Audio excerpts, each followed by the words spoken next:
Hei, tervetuloa kehomeditaatioon. Meditaatio on meille monille vähän vierasta. Se voi olla myös haastavaa ja vaikeatakin. Harjoitus, joka tuntuu jotenkin sellaiselle, että se jotenkin vaatisi meiltä kovin paljon tai pitäisi olla jotenkin edistynyt tai kehittynyt, keskittää mieltänsä joihinkin tiettyihin asioihin tai pysäyttämään ajatusten juoksun tai että jotenkin pitäisi olla niin kuin valmiimpi kuin mitä on, jotta pystyy tekemään meditaatiota.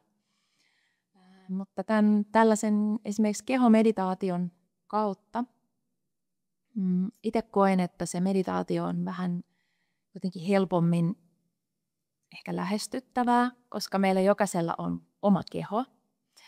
Ja kun me keskitetään ajatuksia tiettyihin paikkoihin meidän kehossa, niin ne on ikään kuin sellaisia asioita, jotka meidän on helppo hahmottaa.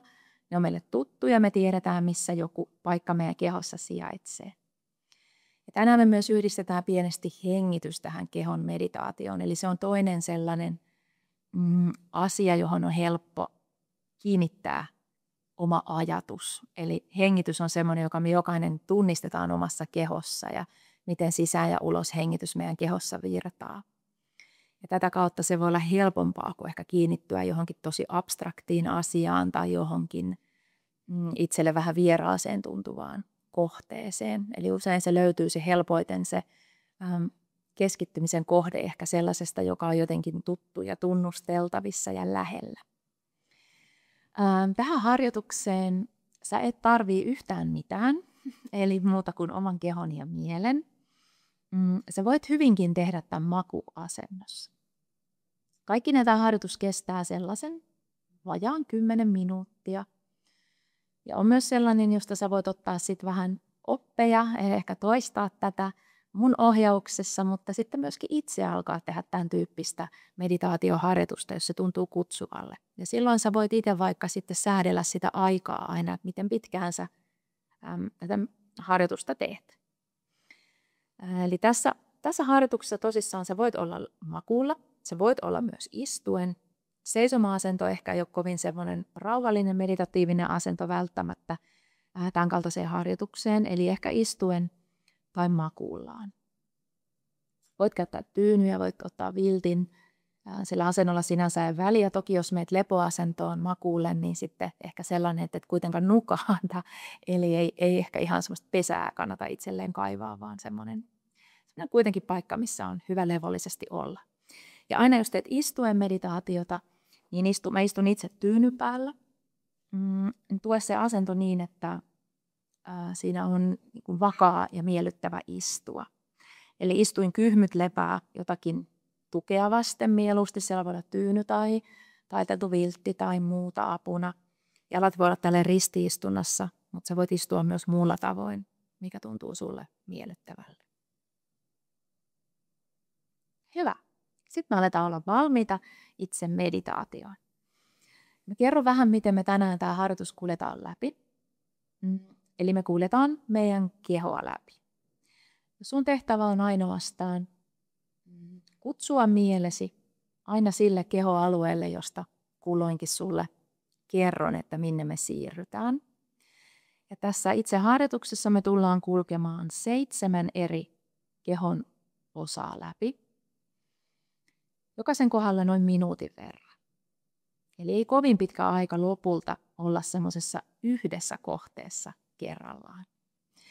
Ja mitä mä vielä pyydän sulta on se, että jos ja kun oma mieli karkailee ja lähtee jonnekin muualle kuin sinne, minne sitä pyydän sua ohjaamaan, niin palauta se lempeästi, mutta päättäväisesti aina tälle alueelle takaisin.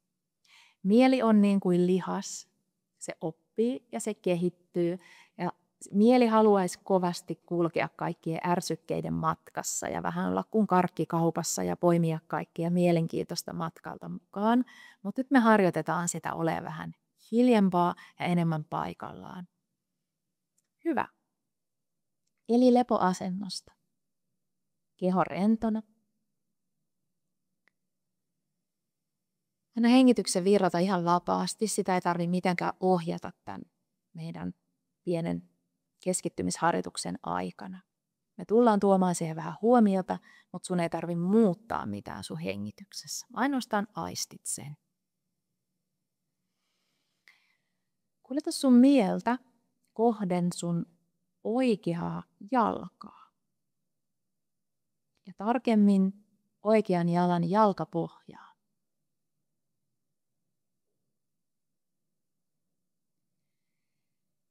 Ja keskitä ajatukset oikean jalan jalkapohjan alueelle noin minuutin ajaksi. Tätä voi auttaa se, että esimerkiksi visualisoit mielessäsi vähän sitä jalkapohjan kudosta tai rakenteita, että miltä se näyttää, millaisia huokosia tai millaisia kudoksia siellä on. Vähän kuin tutkisit tätä aluetta. Voit myös ajatella oikean jalan jalkapohjan pehmeästi hengittävän sun jokaisen sisään- ja uloshengityksen rytmissä.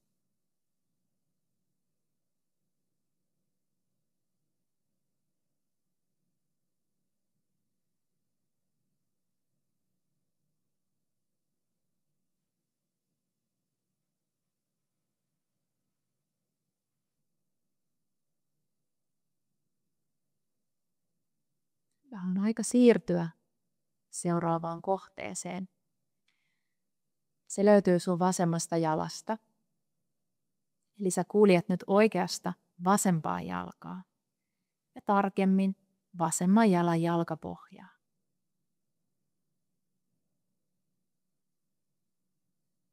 Keskitä huomio, ajatukset, tietoinen mieli tälle alueelle sun kehossa.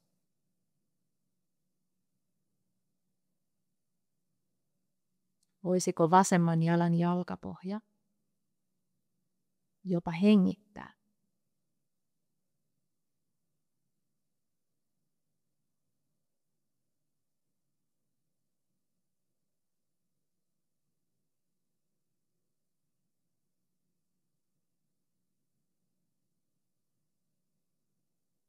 Jos mieli hamuaa lähteä muualle,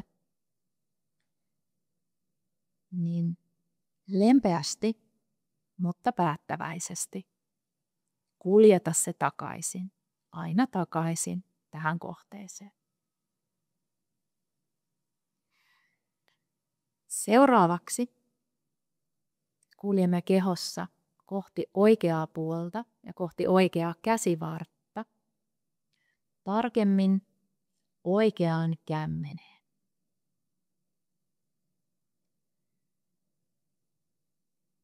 Kuljetan nyt huomio ja ajatukset oikean kämmenen alueelle.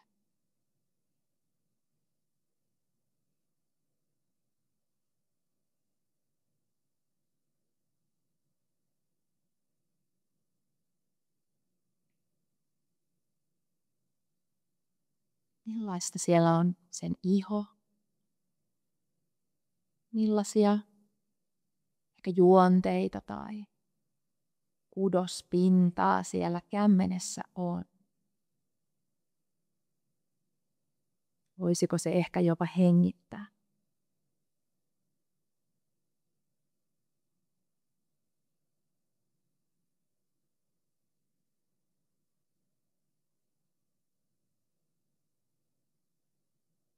Jatketaan kehoa vasemmalle puolelle. Ja sä tulet seuraavaksi siirtymään vasempaan kämmeneen. Eli anna huomioon liukua oikeasta kämmenestä sun vasempaan kämmeneen. Ja taas samalla tavoin anna mielen pysähtyä vasemman kämmenen alueelle.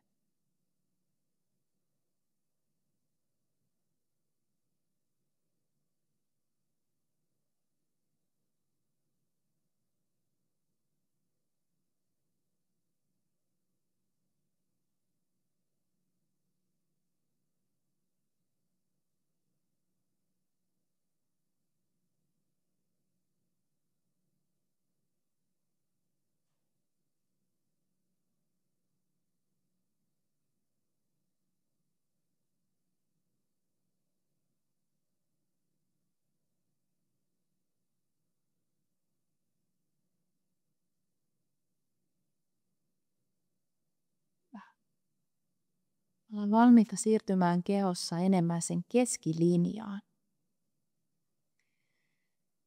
Anna huomioon liukua nyt sun vatsalle. Ja tarkemmin ehkäpä kuljettaen ajatuksen ihan hippasen navasta alaspäin. Joitakin senttejä navasta alaspäin sun keholla.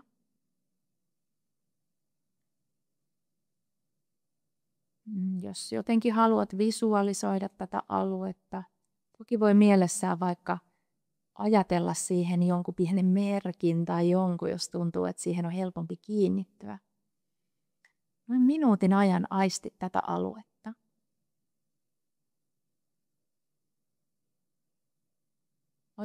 Voit myös aistia, millä tavoin vatsa liikkuu lempeästi jokaisella sisä- ja uloshengityksellä.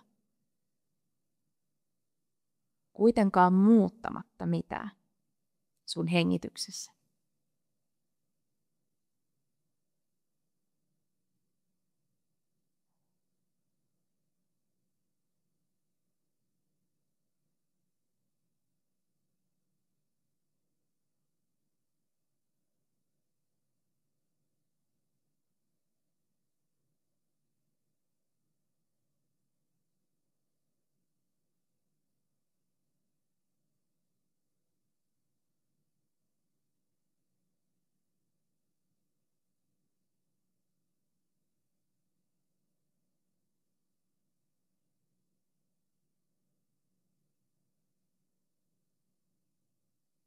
Vatsan alueelta kulje kehoa pitkin ylöspäin.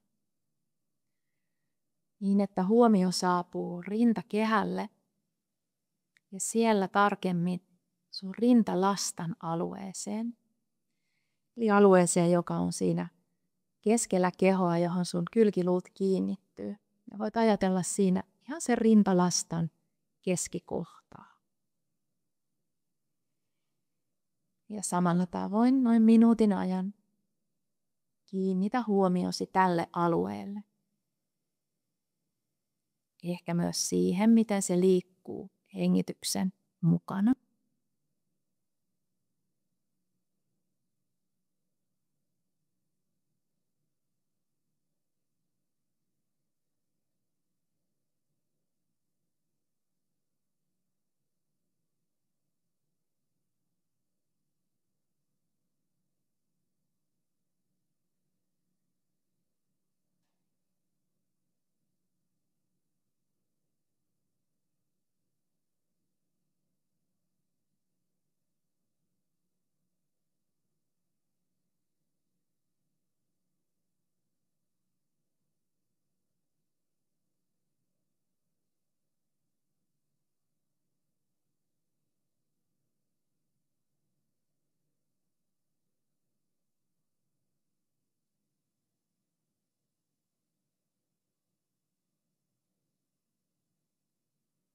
Ja aina muista palauttaa hengityksen päättäväisesti.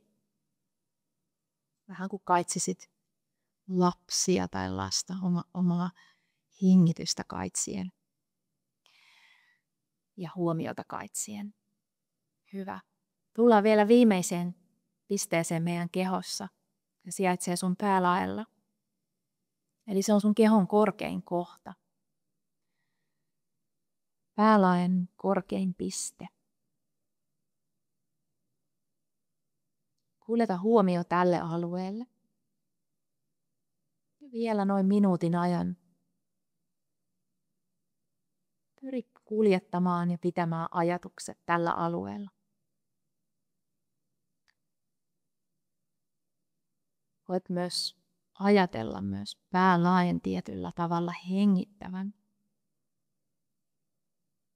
Jos päässä tuntuu paineiselta ja siltä, että siellä on paljon ajatuksia ja semmoista ylimääräistä kuormaa, niin voit ajatella, että tämä on vähän kuin höyryventtiili, josta myös ne ylimääräiset ajatukset pääsee purkautumaan pois sun kehosta.